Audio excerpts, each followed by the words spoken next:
Is there a fear that you'll never be able to lose weight? I tried doing the viral 5-day fast that I saw many creators doing in hopes of mental clarity, reprogramming your gut, lowering insulin levels, and of course, weight loss. Even though I knew that this was going to be difficult, I knew I had to try it. If I failed at this, I knew my weight loss journey was going to plateau. Stay tuned to the end of this video as I'm going to give you the exact results of how much I lost in this 5-day fast. I've been stuck at 193.3 pounds for over 4 months. Last year, I was at the highest weight that I've ever been. I developed an unhealthy habit of binge eating, staying up late, playing video games, skipping the gym, and then I realized I was gaining the classic dad gut. 3 days before my son was born, I herniated my disc. How did I do it? Well, okay, let's do laundry.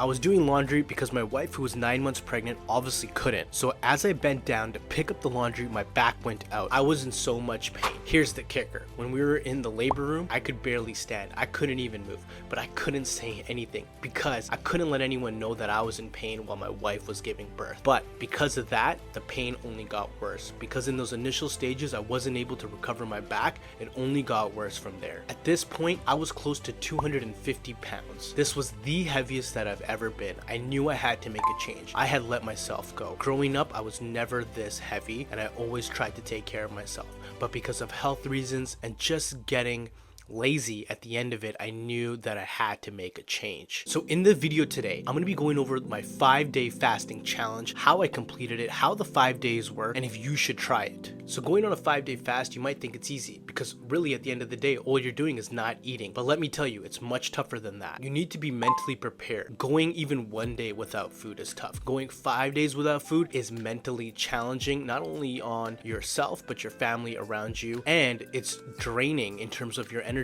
output because you're not putting anything in your body. You need to be mentally prepared and have enough things to do to keep you occupied while also having some exercise in each day. On top of not eating for 5 days, there was another surprise. So 5 months ago, I was diagnosed with sleep apnea. What that means is I had very severe obstructive sleep apnea, and it was necessary that I had to use the CPAP machine immediately. Thankfully, where I live, the CPAP machine is covered by the government at their full cost. However, because of that, there is a long wait time to actually get the sleep study done and actually receive time to get the machine. So overall, it took 5 months for me to get the machine. If you have never used a CPAP machine, it's pretty difficult to get used to having a machine on your face to fall asleep. First night I tried it, it was impossible to fall asleep. It took me 3 hours to just fall asleep, and in the middle of the night I woke up choking because I had to burp and I couldn't burp because of all the air pressure. So not only am I not eating for 5 days, but this whole time I was really at risk because I was never getting the proper sleep that I should have been getting. So now not only am I not eating for 5 days, but potentially I'm going to be having really bad sleeps over these 5 days as I'm getting used to this CPAP machine. And in order for me to qualify to have the sleep apnea machine, I must use it for 30 days in a row. So that means that even though I'm fasting right now and I don't know if I'll be getting good sleep because I've never tried this machine and it's difficult to fall asleep with, I still will have to use it. Even though I've lived with sleep apnea for most of my life, this somehow seemed even more difficult because instead of getting crappy sleep, I was pretty much getting no sleep. The first few days were incredibly difficult. Anyone who's trying to do this challenge, you need to be mentally ready to get through the first few days. Now, in order to make this challenge easier for me, I wanted to get into fat adapted mode sooner than later. Keeping my fats and proteins high the day before the fast, this ensures that my body has less glycogen to get through and I'll be able to get in ketosis quicker. Once in ketosis, the fast should get easier.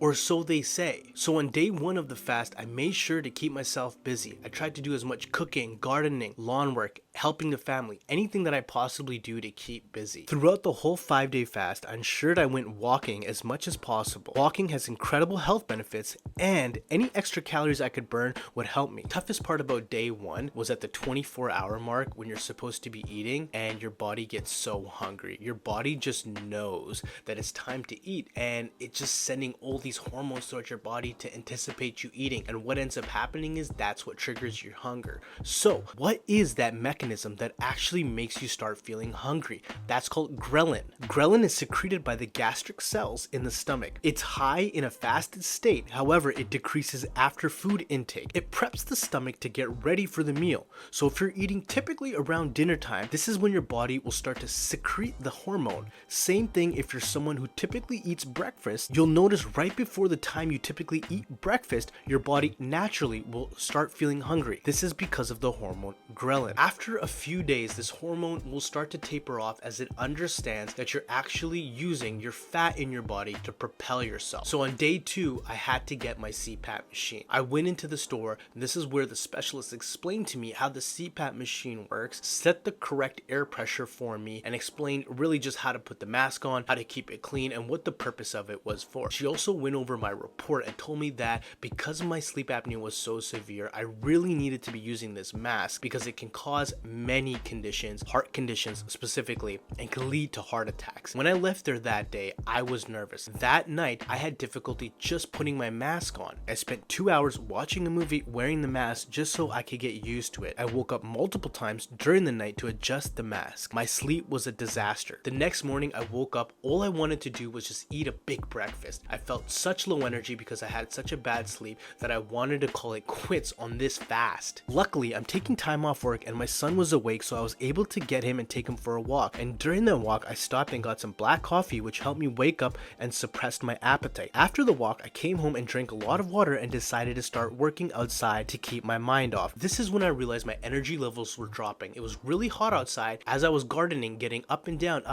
I could notice that I was feeling off. I was getting out of breath easily, and sitting down and getting up was making me dizzy. Right now in the summer, it's easily hitting 30 degrees Celsius. So at this point, I decided I needed to sit down and just relax. For some reason, I had such a huge urge to have a salad. As I was gardening, I was just looking at all the crops that I've got, and nothing felt better than having a nice fresh salad with tomatoes, some mozzarella cheese, some spinach, lettuce, all these things from my garden. That's what I was craving. I don't know why I was craving it, and I actually told my wife this, and she said, "You would never crave a salad." This is the first time I've ever said that to her. But for some reason, maybe it was my gut changing, I'm not really sure, but I just was adamant on having a salad. Luckily, I was able to hold off, and if you stay tuned to the end of the video, I'm actually going to talk about the exact salad that I did have, and it was delicious. The remaining part of the day, I just relaxed. I actually went to bed early. I put the mask on. Again, just watch something on TV so that I could doze off with the mask on, as it's pretty uncomfortable when you've got air being pushed into your body. Luckily for me, that night I actually did have a great sleep. Day 3 was probably the easiest day for me out of all of this. I felt much better. The only thing was I was super dehydrated, so I needed to drink way more water. Felt like I was much lighter on my feet, and my brain felt much sharper. I had a lot of mental clarity at this point. I was easily able to do tasks, memorization was high, and I just felt focused all day. That night was much easier too. I had no urge to actually eat, so I just helped make dinner for the family,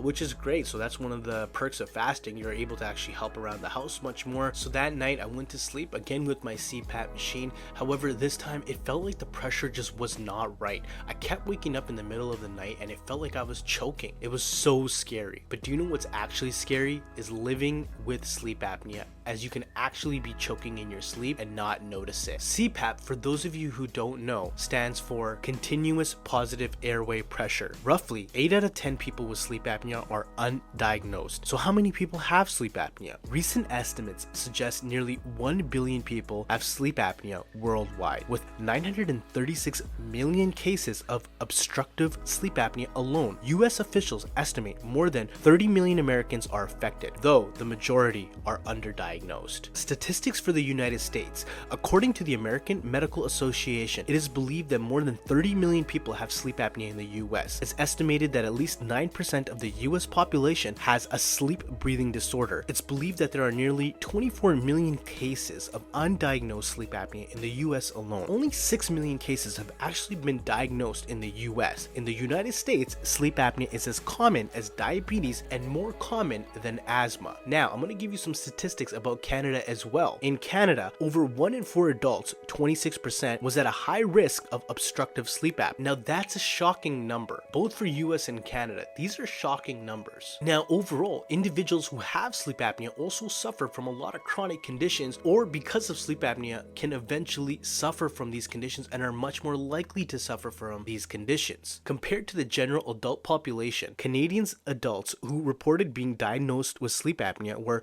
2.5 times more likely to report having diabetes, 1.8 times more likely to report hypertension, 2.2 times more likely to report heart disease, and 2.2 times more likely to report a mood disorder such as depression, bipolar disorder, mania. Now, sleep apnea is characterized by having multiple apneas throughout the night. An apnea is the complete interruption of breath for at least 10 seconds. Previous studies have found sleep apnea is associated with cardiovascular, coronary artery disease, and other cardiac related conditions such as heart failure and cardiac arrhythmia. Other known associated diseases of sleep apnea include obesity, diabetes, and depression. Sleep apnea affects both men and women. Sleep apnea impacts men twice as much as it impacts women. Severe sleep apnea is much more common in men. Women are more likely to report generalized symptoms of sleep apnea like headache, fatigue, mental health changes, or insomnia. Men are more likely to report specific sleep apnea symptoms such as snoring, choking at night, or waking up gasping for air. If these facts are alarming to you, they were alarming to me. So that's why I'm going to be documenting my weight loss journey, and I'm going to be including my sleep apnea journey as well too. Now it was day 4 and I could see the finish line. I decided to have a little bit of pickle juice. Now I've been saving this pickle juice specifically for this reason. After I eat the pickles, I just leave the jar behind in the fridge to have pickle juice whenever I want. I had a few sips of the juice to help with electrolytes. As up to this point, the only electrolytes I had gotten was pink Himalayan salt. The pickle juice that I was drinking did not have any additives in it like garlic. So to me, I felt like this was caloric free and I could not break my fast. Instead, it helped quench my thirst. But I know some people will argue that this is breaking your fast. This is why I only did it on day 4, as a lot of the health benefits such as autophagy had already kicked in by now. I was also at the end of my day 4. Now I'm going to pause here, and before I go any further, I want to talk about how important